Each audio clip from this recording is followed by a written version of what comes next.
राकेश भैया के विजयी बनाई हो सारा कमवा छोड़ के। राकेश भैया के विजयी बनाई हो सारा कमवा छोड़ के।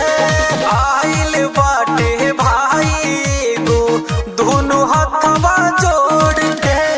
आइल बाटे भाई गो दोनों हथवा जोड़ के। राकेश भैया के विजयी बनाई हो तारा कमवा छोड़ के। राकेश भैया के विजयी बनाई हो सारा कमवा छोड़ के।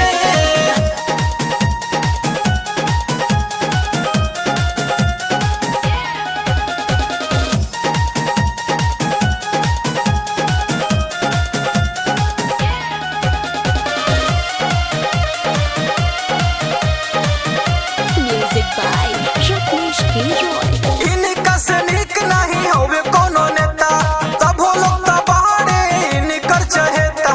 सब लोग तो बाहरे निकर चहेता।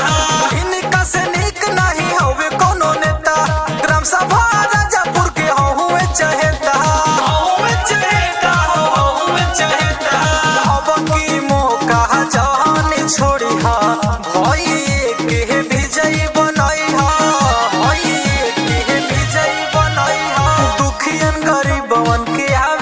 कमावा भैया हमार हो दुखियन गरीबन के आवेले कमावा भैया हमार हो। राकेश भैया के विजयी बनाई हो सारा कमावा छोड़ के। राकेश भैया के विजयी बनाई हो सारा कमावा छोड़ के।